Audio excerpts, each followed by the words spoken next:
Hey everybody, welcome into Turn 2 with Scott and Troy. I'm Scott Kornberg, joined by my good friend Troy Johnston. We've got an awesome episode I'm really excited about today. We've toyed with it so many times. It is our mailbag, and we took a bunch of questions. We weeded out the can I have free tickets questions. I do want to say the person who wrote in asking for the best Catan resource, or do you want to answer that one off the top? No, I mean, No? you already just answered it. You said or. Or it's Not brick? It's or. Okay. Yeah. Well, he's beating me in Catan because I go for brick.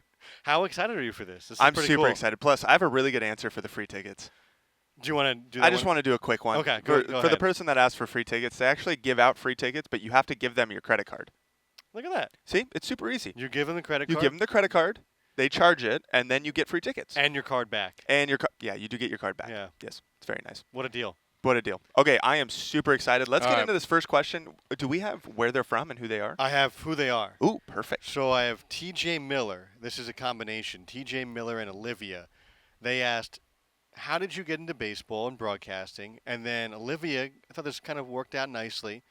What is your favorite thing about your job as either a player or a broadcaster? You want to start with that one there? Sure.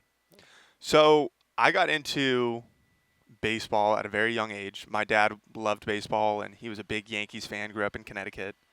And I think there's one, I don't remember what year, but he can name every Yankee that played on the team, like on one specific year. I couldn't tell you which year. I know he knows it, of course. But I just started playing baseball, and I was hitting off a tee, and he gave me a bat, and from then it just kind of kept going and going and going. But I also played multiple other sports. It just happened to be that baseball was the one that I was better. And didn't you play for your dad in wrestling? I did. That's So pretty cool. I wrestled for my dad my sophomore year of high school. It was very fun. Of course, it was very heartbreaking when I would lose and I'd see the look on his face, but I know he was proud of me. I know he knows that I gave my best effort, but he knows exactly when he's listening to this. He knows exactly which match I'm talking about. I was up by, I think, 10 points in the second round, and I ended up getting pinned. And I just looked at him, and he's like, how the heck did you lose that match? You were dominating on a potential to go to regionals in the league tournament. How did you just lose this match? And it's so funny because he did, being a coach and being a dad, he knew how to turn it on and off. He was really good at that, and that's why I think I excelled at baseball. Yeah. Yeah, or excelled Okay. excelled at baseball just because he knew how to be a dad when I needed a dad, and he knew how to be a coach when I needed a coach. And even my mom did the same thing, and she's a speech language pathologist. She did the same thing. So, how did you get into broadcasting? I, like many people, knew I wanted to play. Also, anyone watching this on YouTube, you will see that I say I'm 6 feet, probably not, and about 170 pounds. I was not going to play college or professionally. So my dad said, you always imitate the broadcasters. I guess I did this when I was a baby. I would imitate the broadcasters on TV, NBA in the 90s. That was like Marv Albert and all that. And I don't know how I have friends, but I would hang out with my friends, and we would be playing football or baseball or basketball outside, and hockey in the basement, and I would be announcing the game. And for some reason, they stayed friends with me. I do it with my brothers too, my sister. So that was the realization that I think it was in high school.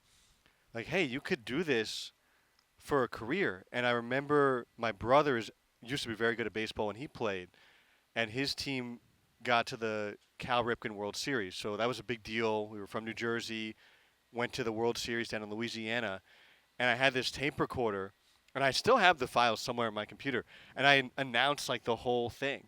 And I'm sure it was awful, but that was, I guess it was just always in me somehow. And then going to college, student radio at the University of Maryland, it kind of just established that I really did like that field. And for some reason, I'm still in this. Lucky. I love it. We are lucky. We're so lucky. What's your favorite thing about your job as a player? The free food. Yeah, that I get 2 meals paid for a day. It's pretty good. It saves me. My grocery bill is so low. That's your favorite thing? That's not my hitting a home run?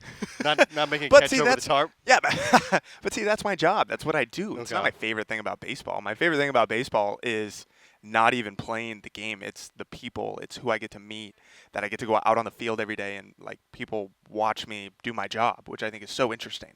It's so different than like working finance in New York. Like imagine somebody over your head, you Yeah. make a trade and for something they're like, I don't "Woo!" think that happens. Yeah, I don't think that happens. So I think that's the most interesting part, but truly, yes. 2 meals a day is fantastic. So I would say my favorite part about this job, it doesn't happen very often, but every so often, because you play every single day, it's a really similar routine every single day. But every so often there is something that magical that happens, right? Yes, And absolutely. for me, some of those moments when I was in Myrtle Beach, Buddy Bailey was our manager, and when he won his 2000th game, I remember we had so much work to do, right? We have a special press release to send out. We have to get audio from him for our broadcast. Honestly, just wanted to congratulate him because he was an amazing manager and a great person and friend. And I remember not leaving until 3:30 in the morning. And I'm at my car in the parking lot and I'm like, nights like this are why I do this, right? Like Absolute. when something Yes. magical happens like that, Devin Smeltzer's no hitter here in Jacksonville Yes. probably is the number one thing. That's my favorite part. It's like the routines are pretty similar every single day. You know you're playing at 7 o'clock pretty much every single night. And the beauty of baseball is it's very similar to life. Sometimes you go to the grocery store and nothing happens. But sometimes you go to the grocery store and something bad happens, like you get in an accident. Or something great happens, right? Like you meet your future spouse. I'm just throwing it out there. That's what makes baseball so great Yes. to me. It's like the unexpected and a monotony of games and so many games in a long season. That to me is my favorite part. That's so well said. So well said. All right. This is from David. He asked, "What is your most memorable play for you? Call for me during a jumbo shrimp game. What made it stand out?" Most memorable play. Interesting. I can go first if you Yeah, want. For go for it. jumbo Go for shrimp. it. It's got to be Devin Smeltzer's no hitter to me, because on that note of unexpected, that was the back end of a doubleheader. It was the very end of the season, September 1st. I didn't know this until the next day. Him and Santiago Chavez actually got the game time wrong. So they were Yep. racing to warm up on time because they didn't realize what time the game was actually going to start. And the to have that still happen, and I was so nervous. I'd never even been to a game with a no hitter. To actually get to call one was so cool. That's probably top for me. I can't top that. I can't top You that. were I in was that game, there. right? I was Yeah. playing in that game. Mm-hmm. But I think my favorite jumbo shrimp. I mean, it's got to be. Again, I have so many stories outside of the game, but I'm talking like actual on the field. It's Yeah. just got to be probably my first home run.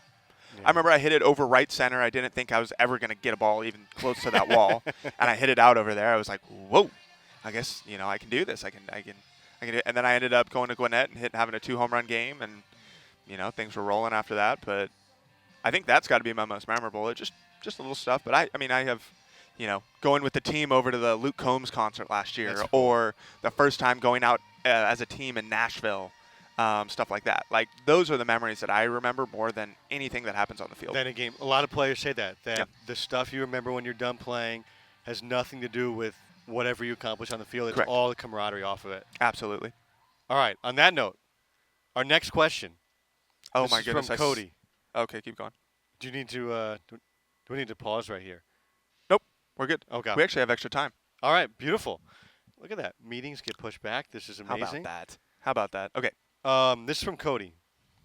Who is the bus clown on road trips? Please share a goofy story. And I know I this. have too I'm not many. going to say what you're doing on the bus trip to Gwinnett, why you're so excited to go there, but I do know your guys' bus is so much more exciting than my bus, which I like. I like to be just sitting there and quiet. But your guys' bus is apparently crazy. Yeah, it can get that way. I mean, you got a bunch of 20-something-year-olds on a bus alone, For 7 hours. right next to Yeah. each other, bugging each other. I would. Sorry, that's my alarm. That's embarrassing. That's all right. Okay, This is the so life of a baseball player, life right? of a baseball player. You have a we have meeting put on schedules. your calendar. Yeah. Yes. Mm-hmm. I would say it depends what year. It depends what year. This year specifically, I would give It's got to be between John Rooney and Austin Roberts. When they get going with their voices, Not it's surprising at all. yeah, not surprising one bit. But John Rooney does this like British accent that is so funny, and he narrates like stuff that happens in his own life, and it gets me every time. I can't not laugh. And then Robbie just does random noises, and he'll come up and just like out of nowhere, you're just hanging out doing whatever, and he'll flip your hat off or something like that, and I'm just like, This whatever, is just dude. during the ride. He Just during the gets ride. out of his seat and he's. Yep, exactly. Like imagine like a little kid with like, can't keep their legs still or something like that, so they got to get up and walk around. That's what Robbie does. That's not surprising, your answer. All right, I'm going to give you one. You've played against this guy this year. When Okay. I was in Myrtle Beach, Okay. we had a player who I thought was the most dominant player I've seen in the minor leagues. And he was very good when he got to the majors and then a bunch of injuries. And it was actually really sad to see him in Durham 2 or 3 weeks ago whenever we were there. Eloy Jimenez was a monster, an absolute monster. But my favorite thing about him, and this is like some of the things I'll remember forever, was going on bus rides. And, the radio guy always sits towards the front. Not in the very front, though. That's for the coaches. But towards the front. And you kind of just keep to yourself. This is an A-ball, so there's only one bus. So everybody's on the bus. And he would always get on the bus, like one of the last people. He would see me, make eye contact, flash this huge smile. And then his hands. Did you see how big his hands are when you guys played? So you forget I was gone during Durham, Oh, yeah. but that's okay. You're being a dad. Okay, Yeah. never mind. But keep going. We'll His see hands are Durham. probably massive. His hands are enormous. Yeah, bear paws. And he would hold up his hands, like if you're watching on YouTube just like this, or if you're listening to this, just hold up his hand like he was telling you to stop. And then he would take his monster's hand and put them on the top of my head like this and just squeeze the top of my head and just keep walking. And I don't know, that's the thing that stands out to me more than any other bus trip besides one, and he's also involved in it, is we were coming back from Kinston, North Carolina, Carolina League. Down East Wood Ducks were the team at the time. And it was like 2 or 3 in the morning. Everybody was sleeping. And then all of a sudden, like I remember popping up awake, and the bus is like just jolting. And I'm like, oh no. And the bus just died in the middle of the highway somewhere between North Carolina and South Carolina. And so we had to get off because it was obviously in the middle of the summer, no air conditioning, extremely Naturally. hot. We're all just sitting on the side of the highway, 2 or 3 in the morning. And they call another bus, but it takes time. Yes. So we're all trying to figure out, well, how do we get the bags off of the bus that broke down so that we have our stuff when we get back, whenever we got back, probably 7 a.m., to Myrtle Beach. And the way most buses are, if the bus, the lock's on the bottom of the bus, you have to have the bus on to unlock it. I did not know that. Mm-hmm. Oh. So we couldn't unlock it. So somehow somebody had a hanger. And Eloy Jimenez, like the number 3 prospect in baseball at the time, and Connor Myers, who's all my all-time favorite players. He's amazing. They tag teamed using this plastic hanger to crack the lock, and we were able to get our bags off like that while we waited for the next bus to arrive. That's my favorite bus story. That's so savvy. yeah. That's so savvy. Guy hit like 40 home runs that year in the minors, and he cracked the lock. And he cracked the lock. How about it? Just unbelievable. All right, our next question, kind of on that note. Okay. This is from Colton. What are some of the best cities and ballparks to play and broadcast in?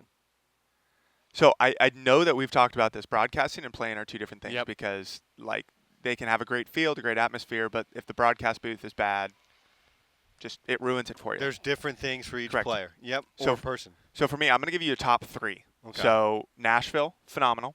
I'm going to give that number 3. Okay. Charlotte, number 2. And my number 1, honestly, I loved playing at. I played at a lot of different places. Go to a couple new places this year. We do. Let's see. I really, really liked playing at Lehigh Valley. I thought that was really, really cool. I don't know if I give that number 1. I think I got to give Charlotte number 1, Yeah. Lehigh Valley 2, and then Nashville 3. Just because of like the atmosphere, the food, everything in Nashville, and just literally just going and playing there. Tough place to hit, but it's a really good ballpark. Lehigh Valley, you stayed at like this hotel where it's got like a kitchen, Yeah. like separate. It looked like an Embassy Suites kind of thing, but it had a kitchen. You could walk around, do different stuff. And Lehigh always. Do you remember the story? In 23, we went to Lehigh Valley, and on a Tuesday, they had their top pitching prospect throwing. I don't remember his name. McAble, probably. Was it McAble? Could have been. Anyway, go But ahead. he walked 9 straight Oh batters. no, it was I know who you're talking about. He walked 9 straight batters on a Tuesday on a sold-out crowd, Remember and this he got game. booed off the mound Philadelphia in the fan. first inning. That's incredible. The thing I remember from that series is that, and I felt terrible for him. 'Cause Absolutely. He threw like 32 pitches and like 3 were for strikes. Yes. And the reason there was such a big crowd is they do amazing. Like they're the number 1 or number 2 attendance team in the minors every year. But Brandon Marsh was rehabbing. Yes, you're right. Brandon Marsh was rehabbing. And so he was getting so not only did they boo McGarry, Griff McGarry, right? Griff McGarry, they booed him off the mound. Yes. Every time the whole week that Brandon Marsh came up, they gave him a standing ovation. That was I've never seen that in the minor leagues. Yes. That was so cool. And that's why it's in my top 3. Yeah. What's your checklist? So you're looking for your atmosphere. Atmosphere, facilities. Okay. That includes the hotel. So like actual facilities at the ballpark. If you have like bad clubhouse, bad cages, bad different stuff like that, like that's gonna knock you down. Knock you down. Okay. And then food. Like in the clubhouse. No, food outside of the clubhouse. When you go out to. Correct. Okay. Because I like to go out to eat best I can. If there's a good coffee shop, if there's like sneaky, I know you hate it. Sneaky, I like Memphis. I love going. I don't to hate Memphis. I think Okay. Memphis is such a cool city. Yes. It's just the ballpark is it's not great. sadly not in amazing Not shape. great. And that's where like it just missed my top 5 probably because they got great restaurants. Like even last time we went to an Edwin Watts and we just like messed around and like hit golf clubs and like hung out, that kind of stuff. And Beale Street is so cool with the music Yes. and everything. Like that's Yes. Memphis has things to do. Yes. All right, I'm looking for atmosphere. Okay. I don't really care about the booth, and I'll share why in the answers for one of my favorites.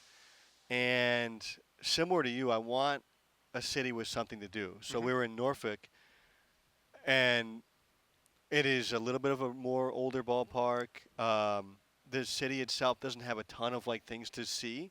It's not a bad trip. It's just not my favorite. Yes, I would agree. We go to Gwinnett, and I always talk to players about this because they think it's one of the best spots because you have everything you want in the clubhouse. You've got the batting cage in there. Point. You've got the Weight room. the weight room, the really short walk for the relievers to the right field where they don't have to go on the field. They can go through a tunnel. Yep. Players love that. But I don't like going to Gwinnett because their attendance is so bad. The atmosphere is not good. I don't know why. They got a good ballpark. Right. It's a nice They have a good ballpark. field. They always have big leaguers. They're Braves affiliates. They're Braves affiliates. I don't get In it. Atlanta. I don't understand. I don't understand. I don't know. You would think they would do better. I would love it because And they're in Gwinnett, which is like kind of the, I'm not going to say the wealthier area, but it's a nicer it's a nice area. Mm-hmm. So I don't know. I don't get it. So the debate in our league for broadcasters is: would you rather be in Gwinnett, where you're right behind home plate, you have a perfect view of the action, It's good. or would you rather be in Durham? And the Durham press box is way down the first base line. Like I'm even with you when you're playing in first base. Like you know where I the didn't know players' that. wives sit? Yeah. And Brian Miller when Yes. you get them tickets? Yeah. I'm like right over there. I did not yeah. know that. Mm-hmm. So the view is not amazing, but I am the staunchest defender of Durham because the atmosphere every single night is off the charts, and Every night. gives you juice. It makes you excited. It sounds better behind you than nothing. So Durham's in my top 3. Durham, in fact, is very close to number 1. Mm-hmm. They let you eat in the club, which is the food is out of control. I mean, it's so good. There's like 60 options. It feels like incredibly high quality. Them and Nashville is the 2 best like press eateries. So Nashville, I put number 3. The only thing with Nashville is you're so far outside downtown Nashville. And I get it why. I get it. It's expensive. I mean, you're still in Germantown. Yeah. No, I'm in the hotel. Oh, the hotel. Oh, I'm sorry. Yes, the hotel. Yeah. The ballpark is in a nice area. There's like all those cool Yes. bars and stuff right around there. So I don't know if you know this, but like, have you been around Nashville, not down in Broadway? It depends on where, but Okay. yes, parts of it. Because if you're not in like Belmont area or what's the other 12th South and 12th or something like that. It's kind of not exactly the safest area. Okay. I don't know why Nashville got that way, but it's really just not a very safe area. It's the bachelorette party capital of the world. But the Let all thing is, bachelorettes they know. go to 12 South and they go to Broadway, Yeah. and that's going to be kind of the safer areas. But literally right outside of downtown, I've gotten caught at a couple gas stations driving through that I'm like, I need to keep moving. Really? I would rather run out of gas than stop here. And so maybe that's just me being snooty, but there's just certain parts of Nashville that I just Okay. I just would stay away from. So I got that third. 'Kay. Durham second. Charlotte number one to me. Absolutely. Such a cool city. Yes, The it ballpark It's is right the downtown. best. It is Yes. the best ballpark in the minor leagues. Yes. You can't beat the view. Their press box is awesome. Yes. Though shout out to my friend Tommy the V, their media guy forever, who just took a new job this year, but he shows up to some games. You would know who he is when you see him. This guy with the spiked hair. He freaking rocks. Their broadcasters are awesome. Their on-field host is super cool, Kendall Smith. There is my favorite brewery in the world in Charlotte, the Wooden Robot. Have to shout that out. Yep. The best food place, I do have to shout out to Durham, would be Dame's Chicken and Waffles. That to me is the best restaurant in the world, Interesting. or on the road Yeah. in the league. Huh. So yeah, Charlotte's got it. And the booth is not big there, but it's perfect view, amazing ballpark, normally a really Alright. good atmosphere, very cool. So we city. agree. Charlotte's the best. Yeah. Yes. All right. Next question here. It's from Madison. Who are some of your favorite teammates you have played with, and why? It's a tough question. So my favorite teammates I've played with are always the people that show up to the field the same. They never show up, and after a bad game, they're not going to be just an absolute jerk. They're not going to be just worried about one singular thing. They're the same person every single day, and that's the people that I remember the most. Some of my favorite teammates, I play with them all the time. We've had them on the show most of the time. yeah, yeah. You got Robbie, Correlation. Monteverde, Eli Villalobos. Yeah. A Who lot asked of the question, by the way? Eli asked the question. Asked, He how did texted you me have about a that. dad bod before being a We'll dad? we'll get there. Did you put that in there? I was so memorable. It's in my head. I didn't want to. It's only if we have time. He texted me about that. Yeah, he texted me. Yeah, Eli. Yes, I did have a dad pod. It was because of spotted cow in Wisconsin. Yes. Oh, okay. Yeah, That's a great it's just, reason. There's extra calories. Yeah. Mm-hmm. But I, I have I don't know if I have a singular favorite player, but it's always the people that show up to the clubhouse. Always bring good energy. You can feel it right when you walk in. You know they gravitate people. It's just they are the sun. They are the people that everybody wants to hang out with because they give off positivity. They Yeah. give off because like we talk about all the time, the monotony of baseball. How do you stay at 100% all the time? You can't. But the people that stay at like 90, 85, perfect. Yeah, you need that for Yes. Yeah. I would say, I mean, you're in that conversation because obviously we're doing a podcast Naturally. together. Yeah. The guy I referenced earlier, Connor Myers, Mhm. center fielder, best center fielder I've ever seen, still texts me on my birthday every year. No player does that. No player does that to the radio guy. And I haven't texted you on your birthday. I think I do on Instagram. yeah, you do. but that's exceptional. He's got two, or actually soon to be second kid, which is really cool. Like his now wife's parents would like take me out on the road because they live in Frederick. So when we go Mhm. play Frederick Keys, so he's awesome. Tyler Pearson was another Pelican guy who stands out, like a backup catcher who wasn't coaching after he retired and got out of it because he's got a bunch of kids with his wife who's a TV reporter. So I technically had a small hand in setting that up because she would come to interview our players, and that's how she met Tyler, I believe. There you go. That might be incorrect, but there is something there. She came to our ballpark a There's lot to something actually there. do her job. All right. And the Jacksonville era, Brian Miller. He's Brian Miller. so great. Shout out Brian. I Yeah. love Brian. To me, it's I know going in, the radio guy, and this is true when we went to Lehigh Valley, if we ever have too many, players for the flight, I get bumped. Mhm.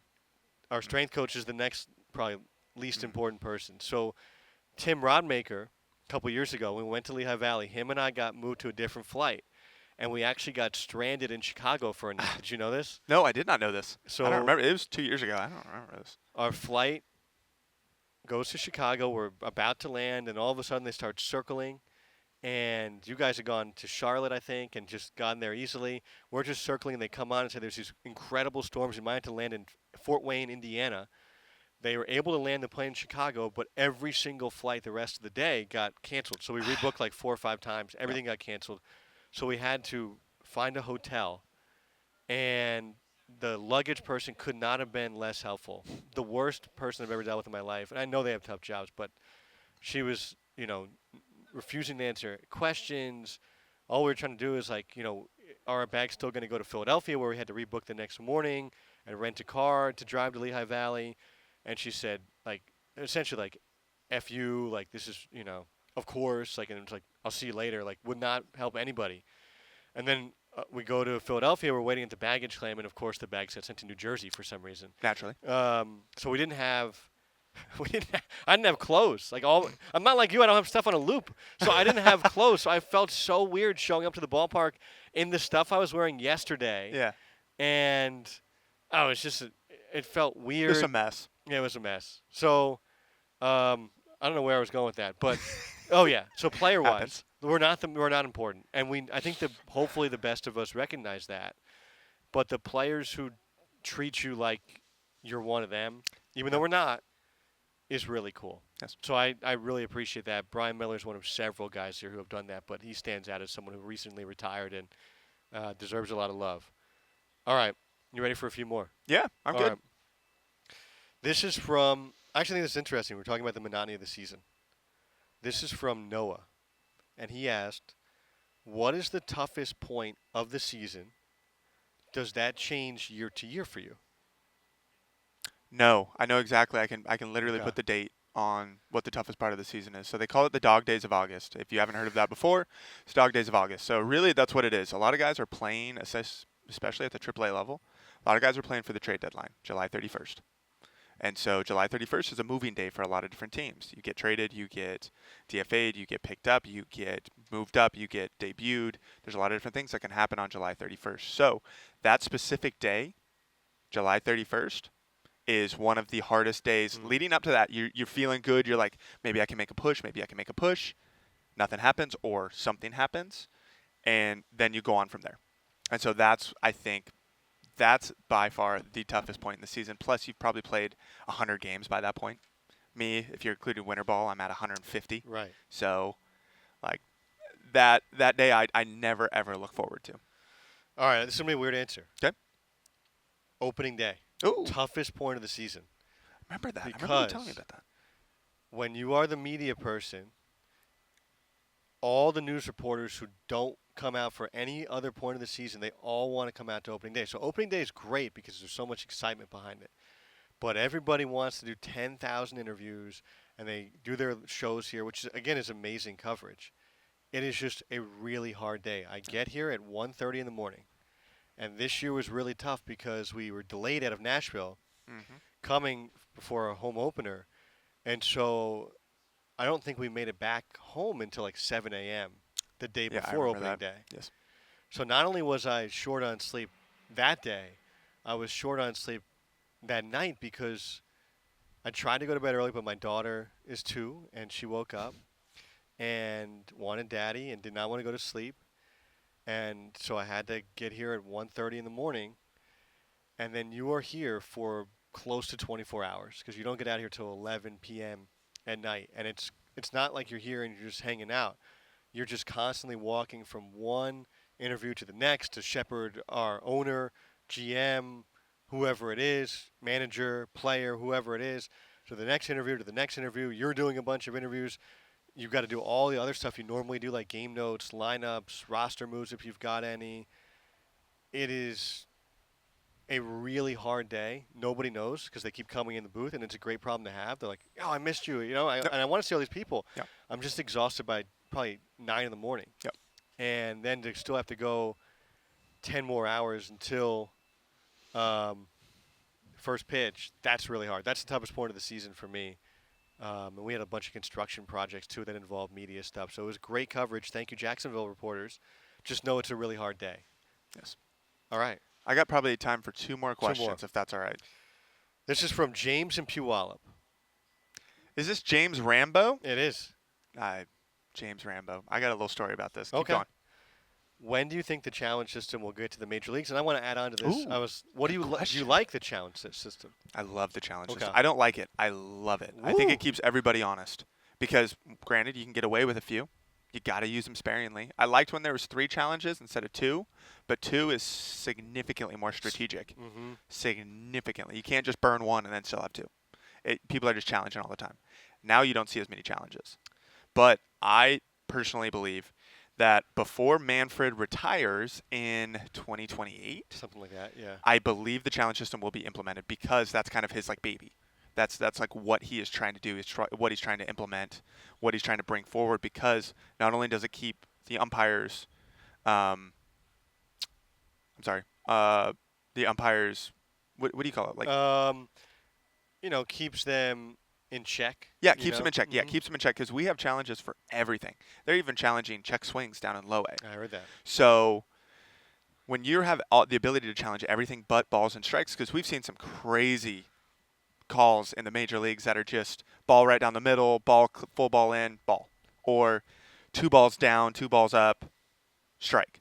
And so if we can keep him honest and us as players have a little bit more power in the game and it's not just the umpires that are there, I think it's going to be coming to the major leagues a lot quicker than you think. I think they have a few bugs they have to work out on the actual programming. If the Wi-Fi goes out, what happens with that? Um, Different stuff like that. So I believe, if not next year, it's going to be the year after. Let me And ask go ahead. as a follow-up. Do managers set in place rules of hey, we're not going to challenge till this time, or we're are there any rules behind that for you guys? Yes and no. It depends on the team.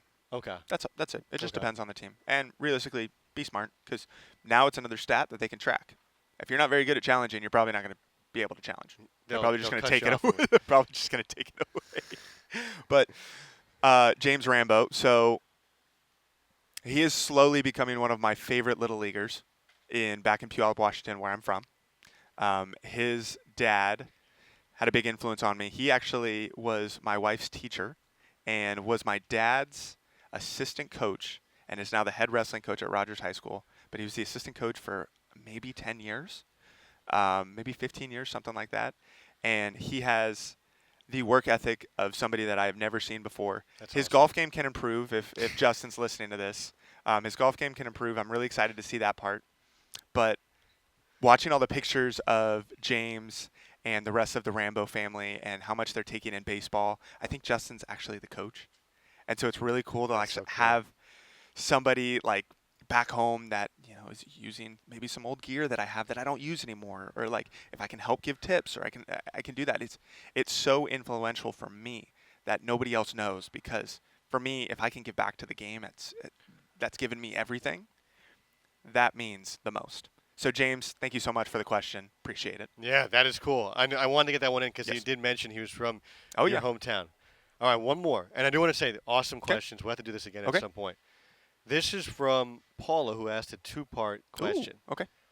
Can you talk about doing a podcast to me Mhm. with a professional baseball player? How did that change your insight on the game itself, your approach to calling a game?